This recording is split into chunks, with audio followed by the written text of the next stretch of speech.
Mr. Merciless Badass. Welcome to the Murder Show. What's the goddamn deal, people? Welcome to the Murder Show. In today's video, how to be a real Call of Duty beast. I ain't gonna play with you.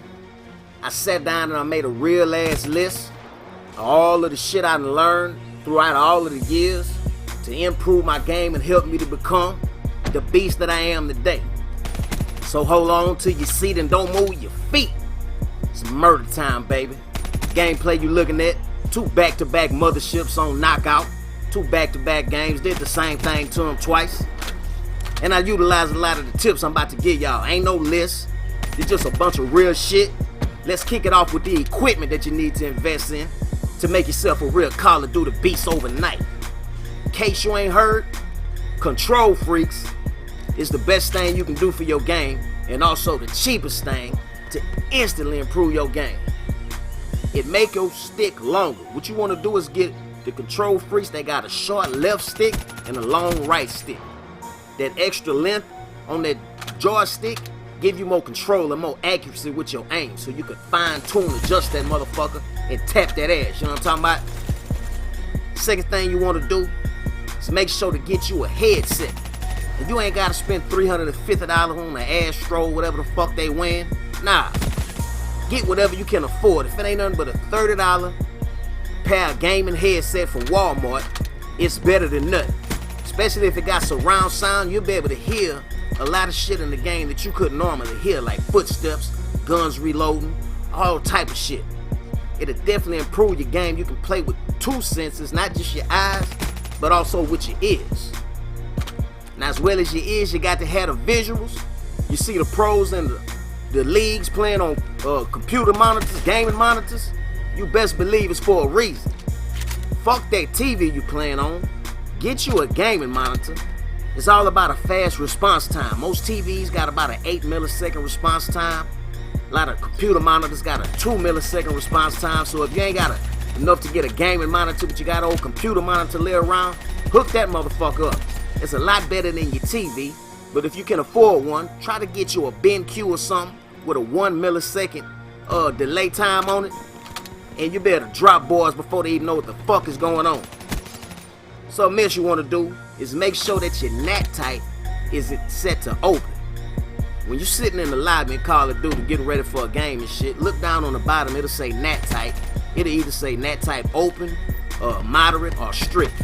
If your shit is strict, you fucked up. That's why you dying so much. That's why you can't kill nobody. I don't want no moderate connection either. If your shit is either strict or moderate, then you need to look up on YouTube how to get an open NAT type. And basically it's a lot of confusing shit. What I ended up doing was putting my computer IP address on my router's DMZ list. You know what I'm saying? Look up how to do that. It'll get you an open NAT type, which means you have a better connection in the lobbies and you be able to bust more ass. Now, something else you want to do is make sure you got your PS4 or your Xbox, whatever you're playing on, hardwired to the motherfucking router, okay? I know it's a wireless device, but you don't want to use that. You want to make sure you hardwire that motherfucker so you have the best connection possible. Connection is king in this game. If you got 2 or 3 boys and somebody else got 4, they gonna punish you. They gonna pull up in motherships and make you look stupid. Get your connection together. It'll definitely improve your game overnight. Something else you can do, invest in a NetDoom. That's a gaming router designed to eliminate lag. Costs you about $2 bills, but it definitely got some good features that'll help you tighten your connection up. You can best believe I'm gonna give me one in the future. Something else you can do, after you done got all that shit together, got all that squared away, and notice I didn't say no scuff controller. You don't need that. But I'm going to save that info for another video. I'm going to do a review on it. But something else you can do is not only take care of your equipment, but stimulate your mind. Jump on an energy drink, some coffee, anything to stimulate your mind and give you a mental advantage in the game. Have you on toes, on P's and Q's. You don't want to be on the game sleepy and sluggish, tired from work. Nah, you want to get on something that's going to get you percolating and get out here and start mutilating these boys. Take care of your mind. Now let's move on to some in-game tactics that you can use along with these equipment upgrades to make you a real motherfucking Call of Duty beast overnight. Now, in case you ain't heard, you need to be running dead silence and awareness. Now, if you got you a headset, like I said earlier, dead silence and awareness will quiet your footsteps and louden your enemy's footsteps so you can hear them a lot better. You know, if you can't hear your own footsteps chugging around, you can hear the other shit going on in the map. It's very important. Just plug in a pair of earbuds or something to your TV and you see what I'm talking about. How you can hear people before you can even see them. I can't stress that enough how important that is. And another thing you want to do, if you're using dead silence and awareness in Black Ops 3, you ain't going to be able to use blast suppressor. So don't be using your boost thrusters unless it's absolutely necessary. You know what I'm saying? A lot of these people be jumping into this room over this balcony right here. They jump in this back over here. That's how I know they coming. I hear them using their boost thrusters. You could easily just hop onto the wall real quietly, wall run, get to the ledge, hop onto the ledge and never use your boost thrusters and come in there like a ninja. But 99.9% of people don't do that shit. That's something you can do to tighten your game up. Stop using them boosters. See where we at. Something else you can do is use nothing but speed perks and attachments. Me, myself, personally, I like to use fast mags so I can reload faster and quick draw so I can aim faster. You know what I'm saying? And fast hands so I can aim faster after sprint. You know, it's all about being the first to put them bullets on that ass. That's who gonna die. First one to eat it. Now, you definitely want to be, when you're moving around the map, you don't want to be just out there running around like a chicken with his head cut off. You want to take advantage of all these head glitches and all this cover and all this shit out here in these maps and move strategically from one spot to the next using cover.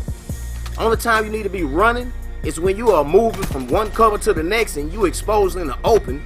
You're trying to get there as quickly as possible. Or if maybe you see an enemy right around the corner and you're trying to slide and get it.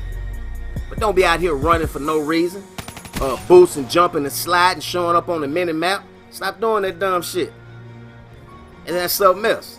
You might want to stay off the mini map if you're having a tough time going on long kill streaks, getting them high score streaks.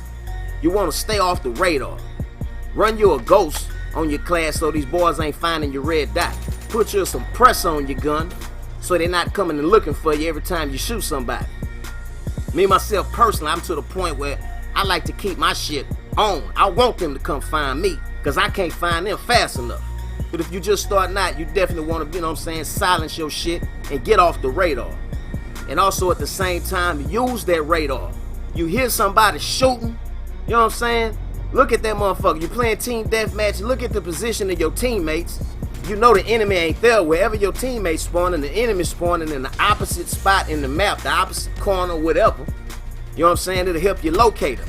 Red dots, they shooting behind you. I'd be amazed sometimes how I'll kill 2 or 3 people and the dude will be standing right in front of us with his back to us and will never turn around. Like, what the fuck? He must be listening to music and shit while he playing instead of motherfucking ear hustling like a real G out here. Take heed. And something else, you want to motherfucking stay patient. It get hard to stay patient out here. You be close to your streak, you trying to get that motherfucker, you hear the pitter-patter of Lil Jimmy's feet out there, you want to get out there and get him, be patient, you know what I'm saying? Don't push it, let him come to you, don't make no stupid moves. You'll be able to get them high streaks. And if you can't find nobody, having a tough time locating them, get their ass a motherfucking bait shot. Just let off one shot with your gun without the silencer on it, and watch how they come running for that red dot. But just to make sure after you let off that shot that you change positions on the map. You know what I'm saying? You move from the left corner in the room to the right corner or whatever, you know what I mean? To throw them off, because they will come hunting that red dot. But you follow these tips, man, and I guarantee you, you'll be a real certified Call of Duty beast overnight. But if you enjoyed the video, be sure to pimp slap the piss out that like button for your boy. Leave me a comment. And be sure to hit that motherfucking subscribe button and don't miss none of this Call of Duty real shit. It's the Murder Show. Fuck with me.